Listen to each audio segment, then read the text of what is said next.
स्वागत है दोस्तों आप लोगों का आपके अपने YouTube चैनल हिंदी मंथन पर। मैं रणजय सिंह आप लोगों का तहे दिल से स्वागत, अभिनंदन और वंदन करता हूं। जैसा कि इसके पहले वाली क्लास के अंतर्गत हम लोगों ने सूफी काव्यधारा के अंतर्गत आने वाले जो महत्वपूर्ण पुस्तकें थी उसके विषय में हम लोग विस्तार से पढ़े।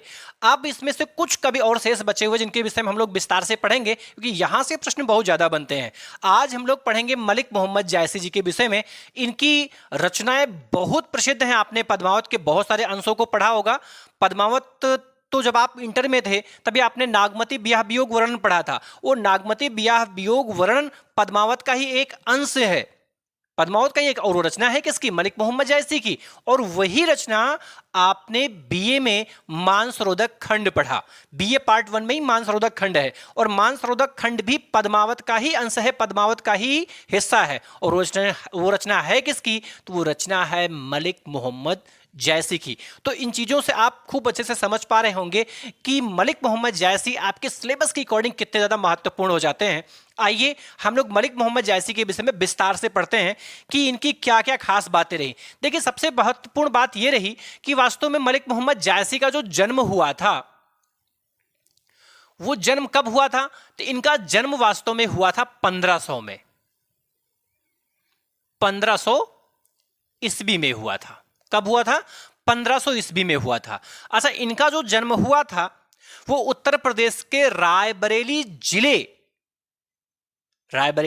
जिले के जायस नामक स्थान पर हुआ था। इनका जो जन्म हुआ था कहां हुआ था भैया? उत्तर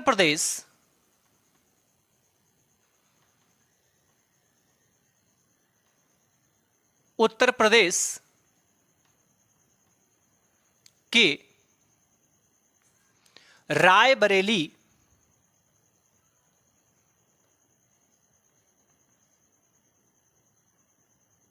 जिले के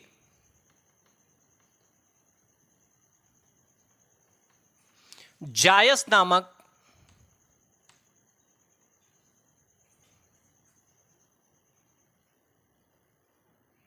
स्थान पर हुआ था।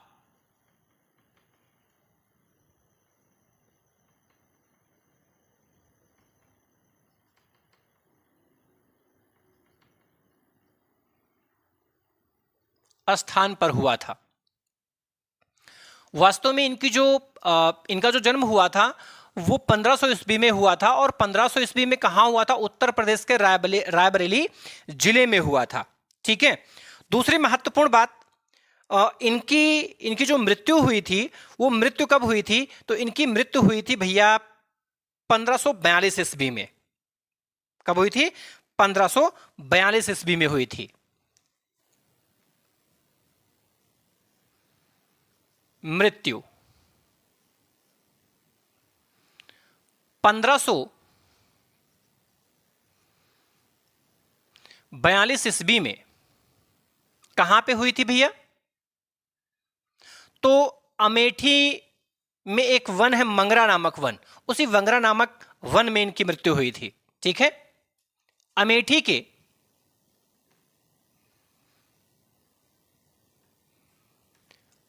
के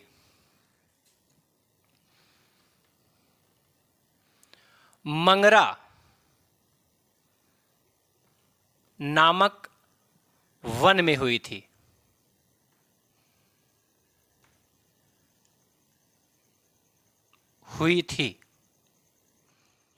और इनकी समाधि कहां बनी है?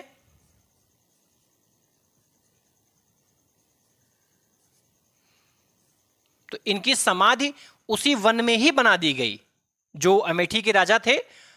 अमेठी के राजा से मलिक मोहम्मद जायसी जी के बड़े मधुर संबंध थे। और जब इनकी मृत्यु की सूचना अमेठी नरेश को पता चली तो वो तुरंत वहां पर पहुंचे और एक निश्चित समय अंतराल के बाद में उनकी समाधि का निर्माण वहीं पर करवा दिया गया। अर्थात इनकी समाधि कहां है? तो इनकी समाधि अमेठी में ही है। कहां भैया? अमेठी में है।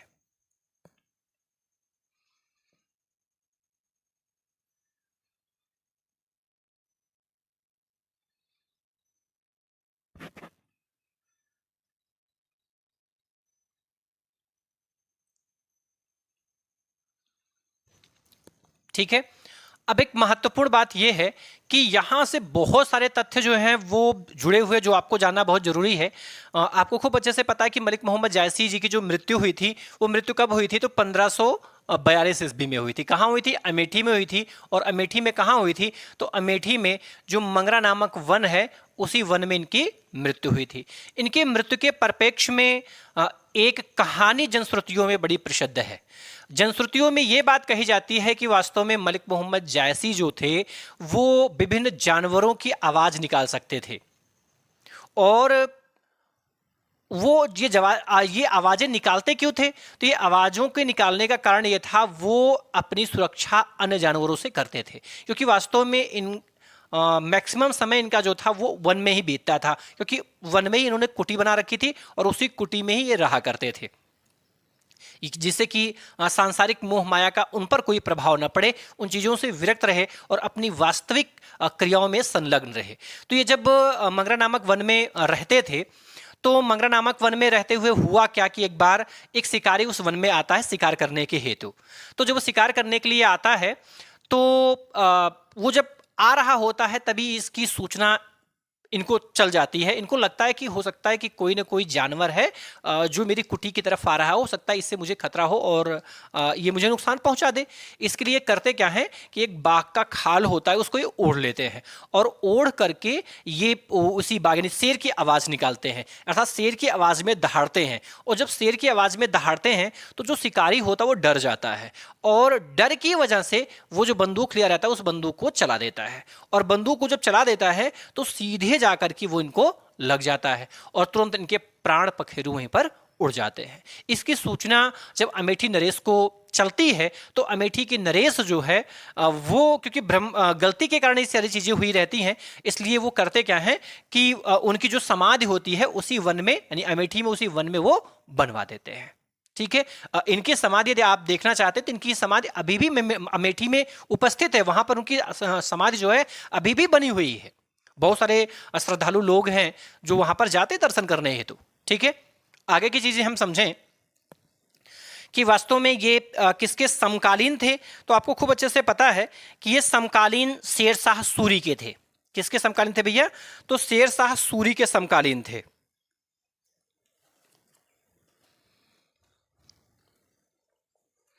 वास्तव में ये समकालीन तो शेरशाह सूरी के ही थे, लेकिन यदि आश्रय की हम बात करें कि ये आश्रित किसके थे, तो ये राम सिंह अमेठी नरेश। दो अलग चीजें ध्यान में रखना। जब पूछे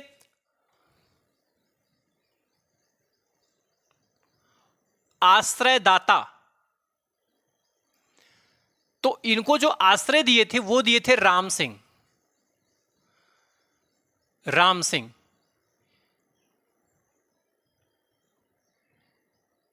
ये राम सिंह थे कौन भैया?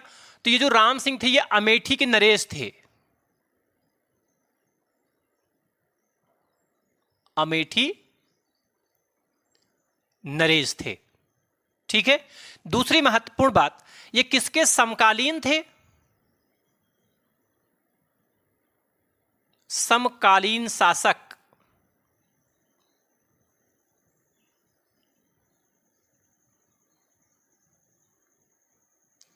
तो समकालीन शासक थे शेरशाह सूरी। शेर शाह सूरी। शेरशाह सूरी। अब ये किसके समकालीन है? तो शेरशाह सूरी के समकालीन है, और इनके परिप्रेक्ष्य में भी एक कथन है। क्या कथन है वो समझिए ध्यान से। वास्तव में होता क्या है कि मात्र 6 वर्ष की अल्पायु में, मात्र 6 वर्ष की अल्पायु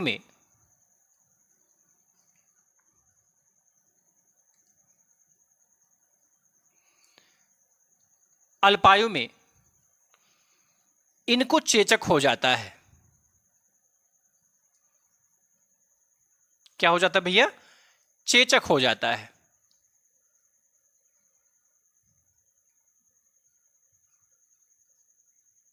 और चेचक होने का प्रभाव क्या हो पड़ता है कि जब इनको चेचक हो जाता है तो चेचक के प्रभाव से इनकी बाईं आंख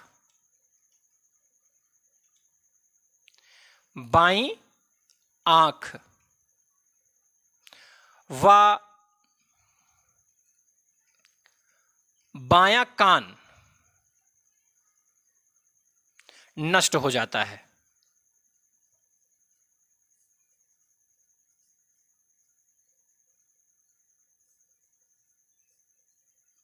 या यूं कह सकते हैं, नष्ट थोड़ा कम अच्छा लग रहा है, खराब हो जाता है, खराब हो जाता है।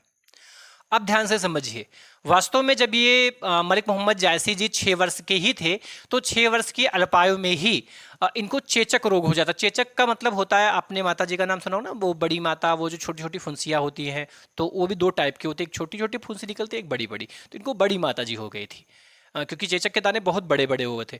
और चेचक के जो बड़े बड़े दाने थे, उन दानों का प्रभाव क्या पड़ा कि इनकी जो बाईं आंख थी, बाईं आंख और बायां कान दोनों ही मतलब एकदम बह गया, आंख एकदम अंदर धंस गई, ठीक है, और कान इनका कट के एकदम गिर गया, और इनका हाथ जो था वो टेढ़ा हो गया, कमर भी इनकी झुक गई, मतलब इनका शरीर जो था एकदम विकृत हो गया, कुरूप हो गया इनका चेहरा।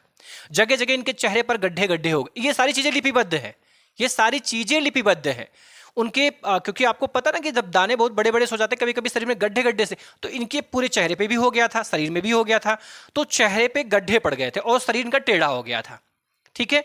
तो हुआ यूं कि वैसे तो इनका जो मैक्सिमम समय था वो राजा राम सिंह यानी जो अमेठी नरेश थे उनके यहाँ ही बीतता था, वो मैक्सिमम समय वो ही रहते थे। लेकिन एक बार हुआ क्या कि वो शेरशाह सूरी के दरबार में पहुंचे। जब वो शेरशाह सूरी के दरबार में मलिक मोहम्मद जायसी जी पहुंचे, तो शेरशाह सूरी अपनी सभा में बैठा हुआ था।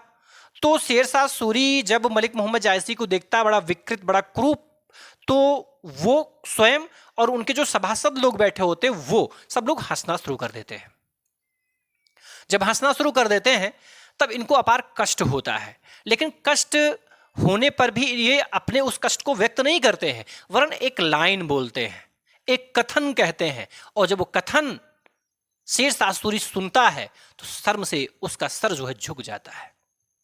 वो कहते हैं कि क्या तुम मुझ पे हंस रहे हो कि उस कुंभकार पे हंस रहे हो? ठीक है, अभी इसमें जगह नहीं है, आप इसका एक स्क्रीनशॉट ले, फिर मैं आगे की चीजें लिख के आपको अच्छे समझाता हूं। आप इसका स्क्रीनशॉट ले लिया स्क्रीनशॉट। देखिए भैया, अगर पूछा जाए मलिक मोहम्मद जायसी का जन्म कब हुआ था, तो मलिक मोहम्मद जायसी का जन्म हुआ था 1500 ईस्वी में। कहां हुआ था? उत्तर प्रदेश में हुआ था। उत्तर प्रदेश में कहां हुआ था? रायबरेली में हुआ था। रायबरेली में कहां हुआ था? तो रायबरेली में जायस में हुआ था। और जायस में ही इनका जन्म होने के कारण ही इनके नाम के साथ यह जायसी शब्द भी जुड़ा हुआ है। कौन सा शब्द जुड़ा है? जायसी शब्द जुड़ा है। यह बात भी पेपर में पूछा जा चुका है कि मलिक मोहम्मद जायसी के नाम के पीछे जायसी शब्द क्यों जुड़ा हुआ है। तो मलिक मोहम्मद जायसी के नाम के साथ जो जायसी शब्द जुड़ा हुआ है वो जायस में जन्म लेने के कारण जुड़ा हुआ है, क्योंकि मलिक मोहम्मद जायसी का जन्म जायस में ही हुआ था, इसलिए उनके नाम के साथ जायसी शब्द जुड़ा हुआ है। दूसरी महत्वपूर्ण बात, इनकी मृत्यु कब हुई? तो इनकी मृत्यु 1542 ईस्वी में हुई। इनकी मृत्यु हुई कहां थी? अमेठी में हुई थी। अमेठी में कहां हुई थी? तो अमेठी में एक मंगरा नामक वन है भैया, उसी मंगरा नामक वन में इनकी मृत्यु हो गई थी। और जब इनकी मृत्यु वहीं हुई तो वहीं अमेठी में ही इनकी समाधि उसी मंगरा नामक वन में ही बनवा दी गई। किसके द्वारा वो समाधि बनवाई गई? तो समाधि बनवाई गई अमेठी नरेश के द्वारा।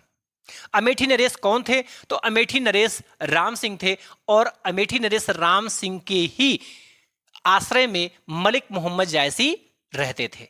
लेकिन उस समय दिल्ली पर शासन सत्ता किसकी थी? उस समय दिल्ली पर शासन सत्ता शेरशाह सूरी की थी, इसलिए मलिक मोहम्मद जायसी शेरशाह सूरी के समकालीन माने जाते हैं। ठीक है, इसका भी प्रमाण मिला हुआ इसीलिए। ठीक है, यहां तक की बात समझ में आ गई? चलो ठीक है, स्क्रीनशॉट ले लीजिए भैया आप इसका। आगे हम लोग लिखते हैं।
मोहिका हंसेस की कोहरही।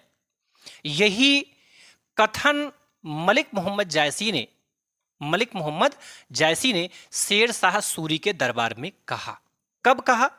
जब शेर शाह सूरी और शेर शाह सूरी के सभासद मलिक मोहम्मद जायसी के ऊपर हंसते हैं। उनका कहना क्या था कि मोहिका हंसेसी की कोहरही, कि तुम मुझ पे हंस रहे हो, तुम मुझ पे हंस रहे हो कि उस कुंभकार पे हंस रहे हो। कुंभकार,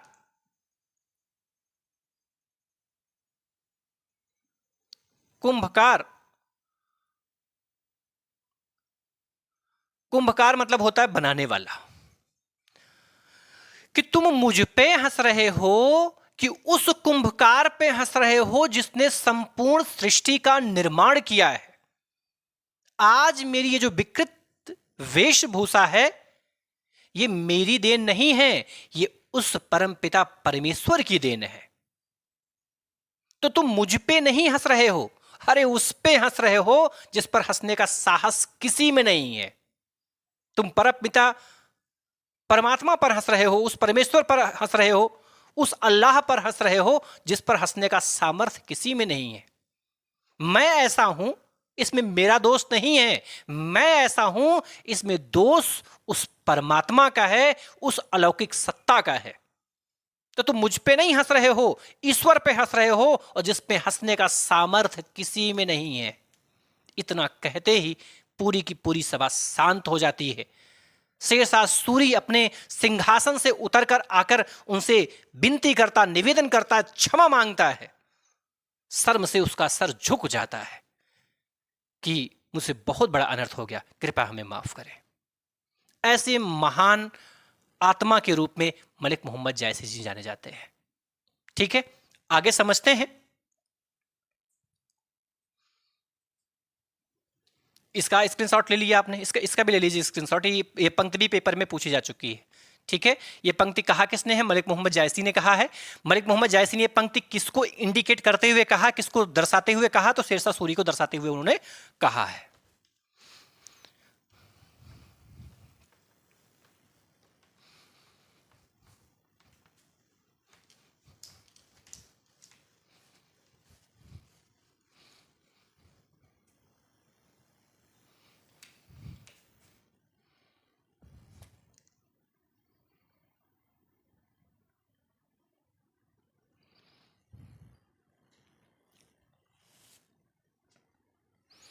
इनके पिता का नाम भैया मलिक शेख ममरेज था। क्या नाम था पिता का? पिता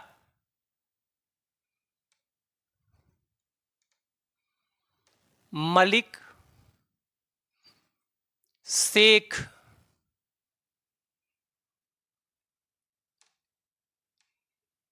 ममरेज था। मलिक शेख ममरेज था। या कुछ लोग मानते हैं कि इनके पिता का नाम मलिक शेख ममरेज नहीं था, वरन उनका नाम मलिक राजे था।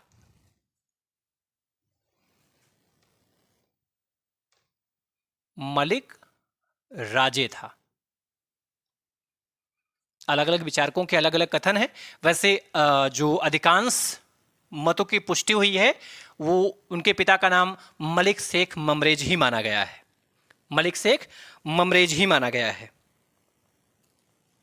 इनके गुरु का नाम सैयद अशरफ और शेख मुईदी, दोनों। ध्यान समझिए मामला क्या है। गुरु, जब गुरु का नाम पूछे तो आपको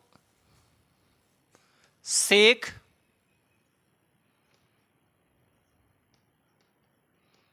मोहिदी कहना है। ठीक है, लेकिन अगर यही गुरु का नाम वो किसके अनुसार पूछ ले, यही गुरु का नाम वो पद्मावत के अनुसार पूछे, तो पद्मावत रचना के अनुसार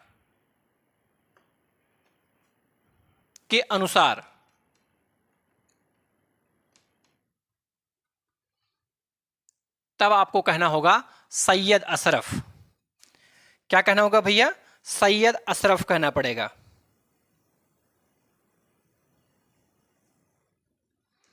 सैयद अशरफ।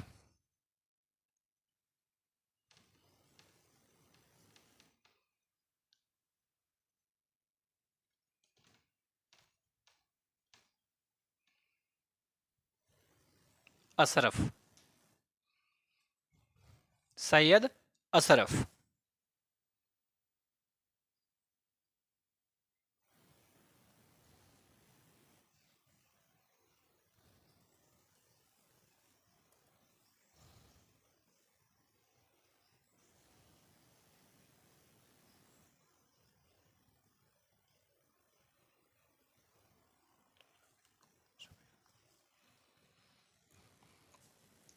इनके बचपन का नाम,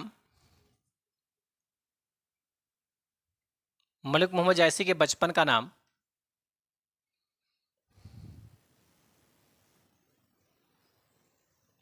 मलिक शेख मुंसफी था। मलिक शेख मुंसफी था। लेकिन ये जो प्रसिद्ध थे वो मोहम्मद के नाम से प्रसिद्ध थे। इनका प्रसिद्ध नाम क्या था?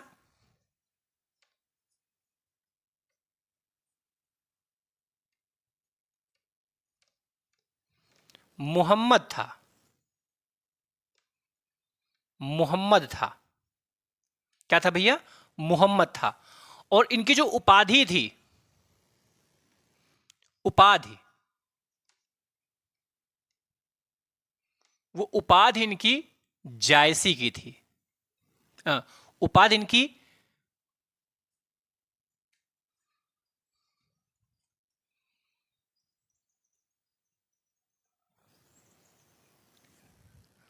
मलिक थी भैया, मलिक। मलिक। इनकी जो जाति मानी गई है शेख मानी गई है। क्या मानी गई भैया? शेख मानी गई है।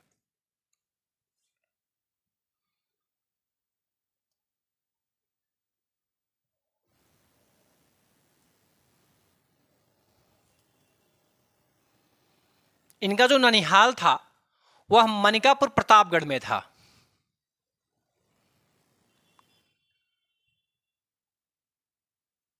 ननिहाल, मनिकापुर, मनिकापुर प्रतापगढ़।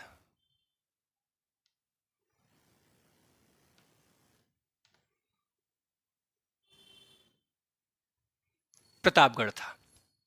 ठीक है, अब ध्यान से आप समझिए भैया। वास्तव में जो मलिक मोहम्मद जायसी थे, मलिक मोहम्मद जायसी के पिता का नाम मलिक शेख ममरेज था। कुछ लोगों का मानना है कि इनके पिता का नाम मलिक राजे था, लेकिन अधिकांश जो विचारक हैं उन्होंने मलिक शेख ममरेज ही माना है।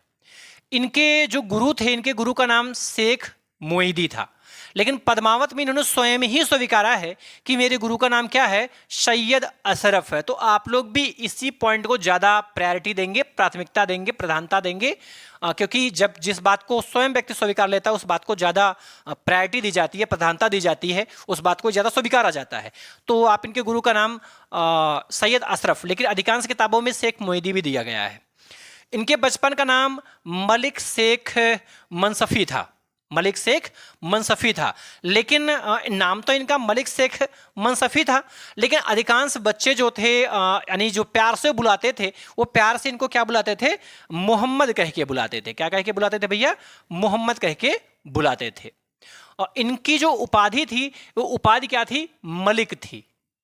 उपाधि क्या थी? मलिक। और इनकी जो उपजाति थी वो क्या थी? शेख थी। इनका ननिहाल क्या था? मनिकापुर। मनिकापुर कौन सा? वो प्रतापगढ़ वाला। वास्तव में हुआ ये कि बहुत कम समय में ही इनके माता पिता का देहांत हो गया और माता पिता के देहांत के बाद में ये अपने ननिहाल चले गए और इनका अधिकांश समय जो था वो ननिहाल में बीता था। इनका ननिहाल कहाँ था? तो इनका ननिहाल जो है मनिकापुर प्रतापगढ़ में था। ठीक है, यहाँ तक की बात समझ में आ गई। आइए हम इनकी रचनाओं के विषय में थोड़ी सी चर्चा करते हैं कि कौन कौन सी इनकी प्रसिद्ध रचनाएं हैं जिसको आपको विस्तार से पढ़ना होगा। स्क्रीनशॉट तो ले लिया ना आपने इसका? चलिए,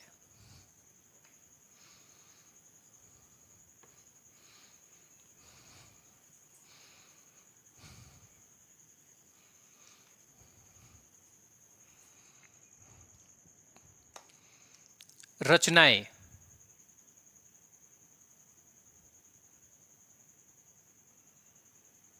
इनकी रचनाएं भैया पद्मावत,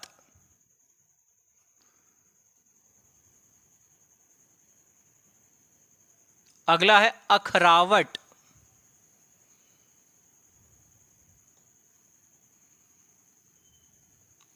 आखिरी कलाम,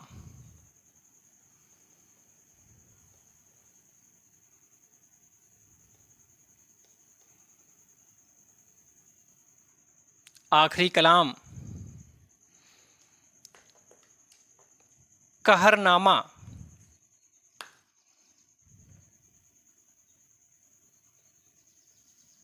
कहरनामा,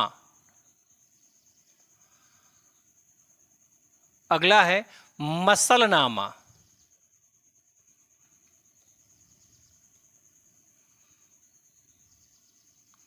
अगला है कान्हावत,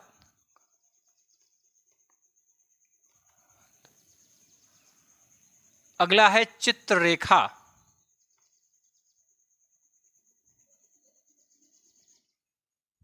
चित्ररेखा, चित्ररेखा। ध्यान में रखना, चित्ररेखा जो है ये मलिक मोहम्मद जायसी की है। वहीं एक रचना और भी यहीं पर लिख लीजिएगा, नोट करके लिखिएगा, बहुत प्रसिद्ध है, वो है चित्रलेखा। चित्रलेखा, ये जो चित्रलेखा है ये भगवती चरण वर्मा जी की रचना है।